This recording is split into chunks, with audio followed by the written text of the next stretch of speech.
अस्सलाम वालेकुम नाज़रीन, उम्मीद करती हूँ आप सब खैरियत से होंगी। आज का जो अमल है वो मोहब्बत का अमल है और इसको काले इल्म से किया जाता है। और मैं आपको बताती चलूँ कि जिस भी अमल में आप पुतला बनाते हैं वो काले जादू में ही आ जाता है। सबसे पहले आपने मुल्तानी मिट्टी या फिर मोल्डन क्ले ले लेनी है इस अमल के लिए। इससे आप अपने महबूब का एक अदद पुतला तैयार करेंगे और ये क्ले और ये मुल्तानी मिट्टी बहुत ही आसानी से मिल जाएगी आपको बाहर से। ये अमल मैं अपने क्लाइंट के लिए कर रही थी तो मैंने सोचा कि मैं आप लोगों को भी इसका तरीक़ेकार यहाँ पे बता दूँ। और ये अमल जैसे कि मैंने आपको पहले अपनी पुरानी वीडियोस में बताया हुआ है, ये अमल आपने इतवार को करना है। ये अमल बहुत ही ज़बरदस्त है और ये मेरा बहुत दफ़ा का मुजरब है। जैसे कि मैं पहले कह रही थी, मोहब्बत के अमल हम लोग या तो जुमेरात को करते हैं या फिर हम इनको इतवार को करते हैं। अगर आप किसी मर्द के लिए ये अमल कर रही हैं तो ये अमल आप इतवार को करेंगे मुशर्री की 7 पे। और जो अमल औरत को तड़पाने के लिए किए जाते हैं वो किए जाते हैं जुमेरात को ज़ोहरा की 7 पे। याद रखिए, मर्दों के लिए इतवार और औरतों के लिए जुमेरात।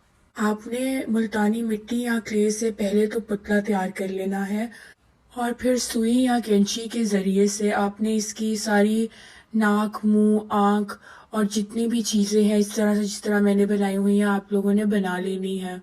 इस पुतले को तैयार करते वक्त याद रखिएगा कि आप लोगों ने खुशबू जलानी है, कोई मीठी खुशबू जलानी है आपने। आप संदल जला लें या कोई भी किसी भी किस्म की मीठी खुशबू। ज़ाफ़रान भी एक अच्छी खुशबू है, बहुत ताकतवर है।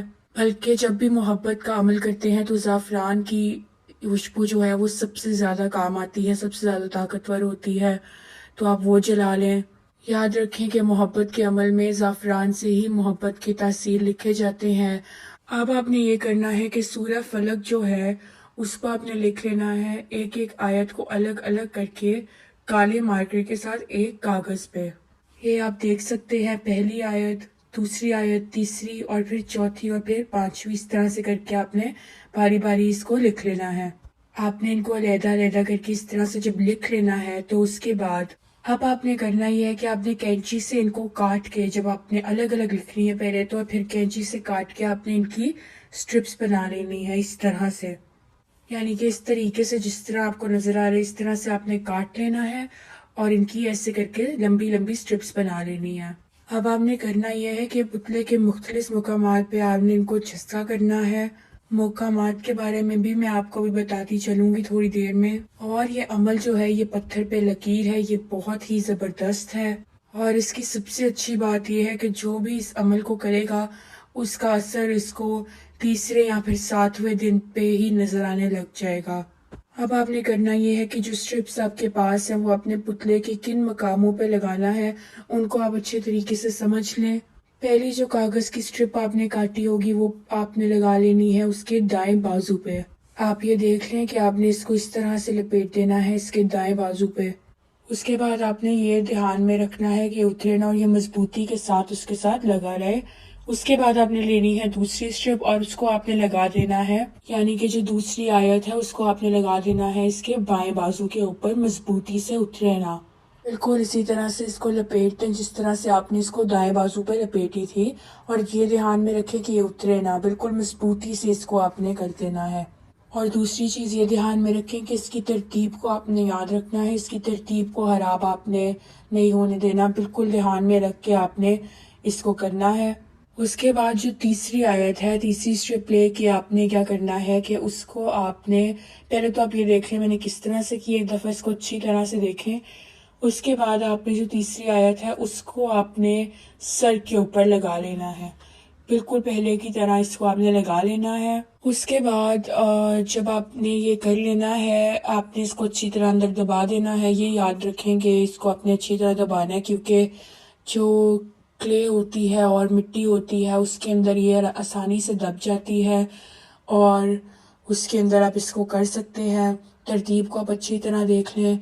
मुल्तानी मिट्टी और क्ले दोनों में नमी होती है तो ये अच्छी तरह से चिपक भी जाएगा। उसके बाद जो चौथी आयत है, चौथी स्ट्रिप है, उसको आपने क्या करना है कि उसको आपने दाएं टांग पे लगा देना है, बिल्कुल उसी तरीके से अच्छी तरह उसको लपेट दें।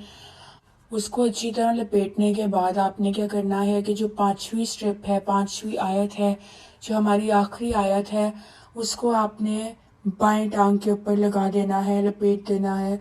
ये आप देख लें कि मैं किस तरह से कर रही हूँ। इनको आपने बिल्कुल इसी तरतीब में करना है, याद रखें तरतीब ना खराब हो आपकी। और ये आपने अच्छी तरह दबा देना है अंदर। और ये पहली, चौथी, तीसरी और सारी ये जो आयतें हैं इनको आपने इसी तरह से जहाँ जहाँ मैंने आपको बताया वहाँ पे लगा देना है। हो जाएगी ना, उसके मम्मी बाद देर सूरह फलक जो कि मिस कॉल बहुत ही करना है, आसान बंद है, करे उसको ब्रो। आपने ज़ुबानी याद कर लेना है। बेहतर होगा कि आप इसको ज़ुबानी याद कर लें, आपको आती हो, क्योंकि अब क्या देर करना से है? पढ़ने से तासीर नहीं आती, तो आपने ज़ुबानी इसको याद कर लेना है।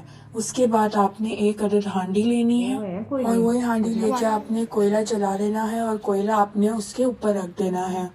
नरम आग को पहुंचने देना है उसकी तरफ और उसको आपने जलने देना है। और फिर जब वो कोयला जल रहा होगा उसी हालत में आपने उसके ऊपर एक काले रंग का कपड़ा लपेट देना है।